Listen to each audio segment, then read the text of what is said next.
of the language. People thought that the fact that she says crack balls and the fact that she says butt nugget and the fact that she says freaky out. And I'm like,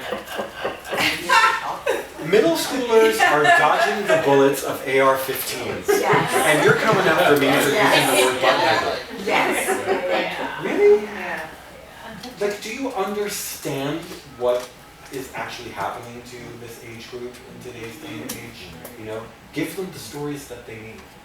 Yeah. Let them come into their own. You know? Yeah. I mean, I came into my own in weird ways. My siblings were much older than me. When my parents would go out, I was 6, 7 years old, and they'd plop me down in front of The Exorcist. And I was like,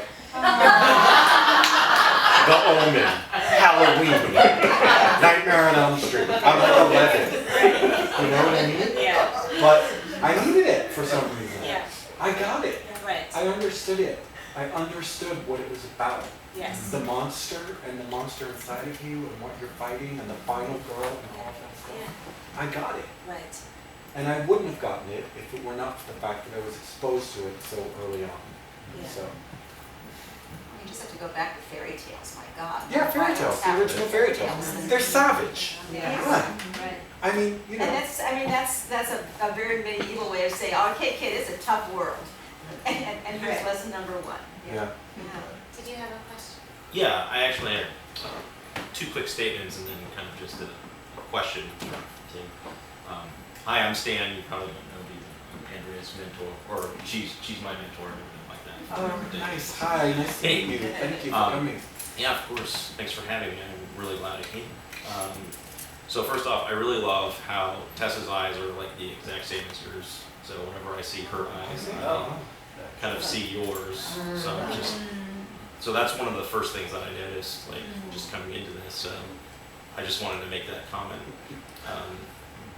And then the number 2 thing, when you were talking about the vet visit with the black eels in the body, it reminded me of The Body Keeps the Score and the kind of like the teenage version of that and how you interpret that as a teenage person or like a young adolescent. And I think that's great, just communicating that trauma has this effect on the body. And I think you capture that very, very well. Thank you. That's resident. Like I was pretty much in tears when you were I mean, describing that. I just did that very, like you said, embodied. Because, and you know this, there are certain points when you're writing the book, and I know you must have had this experience writing Carlisle, when stuff comes up, you feel it. You feel it in your body, sitting there alone at your desk. Right. And you're like, how do I get this onto the page? What people need to know. Where is it? How do I explain it? Because feelings don't come with their own language. They're feelings. It's up to us to get them on the page. So when things would come up for Tess, I was like, okay, what is it? Oh, it's like steam. Okay, it's like I feel steam, or like I feel lava inside, you know. And I just wrote kind of what I was feeling. And each one of them when they were feeling, and then this age group, right? They're so hormonal. The hormones are adding to everything, or like adding this electric layer to it all. So I wanted to find a way for the trauma that was being experienced to live in the body, come off on the page. And yeah, it came out in steam, and she calls herself a toad, and the lava, at one point it's the ice golf ball in her throat, and it's like so much of that. So my question for you, Tim, knowing the context of your mom and the cat, and what did this book complete for you as a person?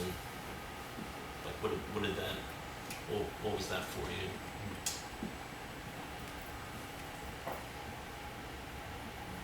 I think it's been helping me to not have to let go so much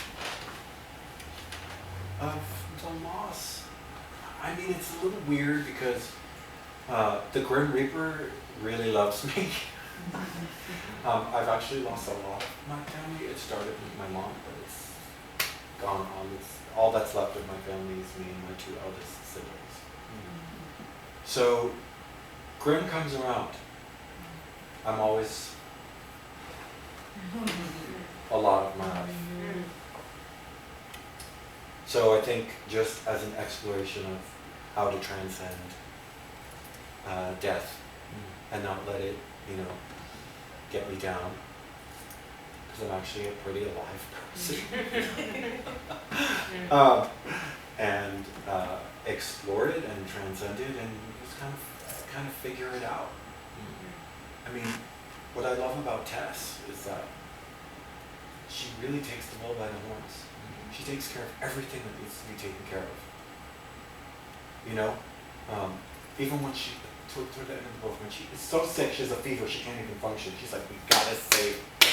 What happened to Ed? She's constantly needing to make sure that everything is okay. And he says to her at one point in the parking lot, she keeps saying through the whole book, I have no idea I have no idea what's going on. I have no idea what's happening. I don't know what I'm doing. Eddie says to her, you knew the whole time what you were doing. And she's like she realizes in that moment that she maybe knew what she needed to do to get her back to her dad. Pretty much. Yeah. So she taught me that, and I feel like what's it called? Not an epitaph. What's the thing when you dedicate it to someone? The dedication at the beginning. Yeah. Oh, the dedication. Yeah, the dedication. So I remember when the publisher sent that email, like, do you want to put a dedication? And I was like, no, that's so cheesy.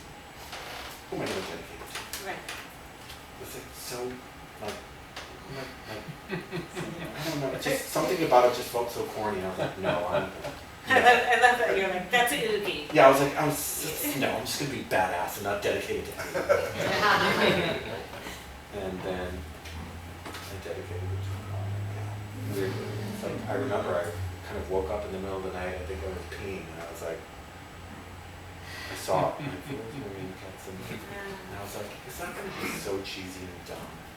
And I was like, yep, but you should do it anyway. And of course, when my sister and my brother got the book, the first thing that I said, "You're gonna get it, it's coming." My sister. I'm in tears, I'm not even ready.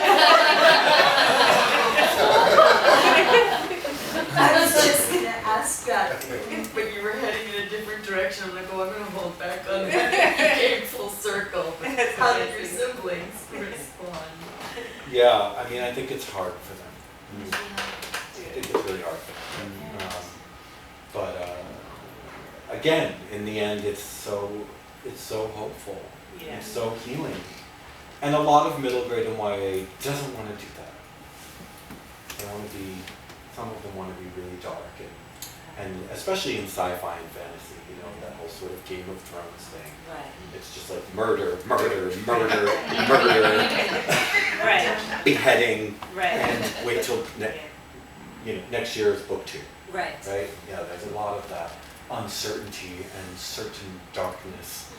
And I said, no, this is a story of healing. Yeah. And also, just like with the cat, I really wanted to explore, how do we keep our animals with us?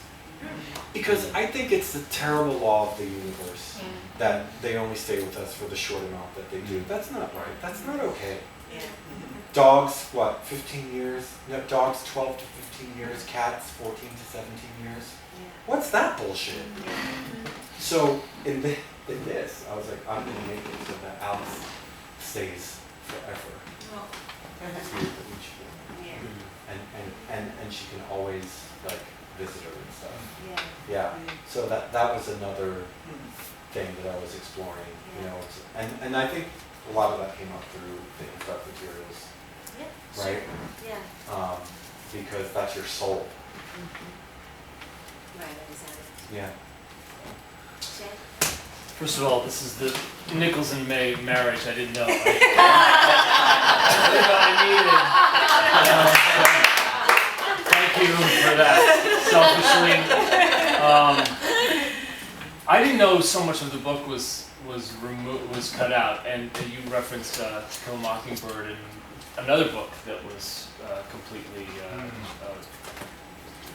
edited down to just the flashbacks, and then they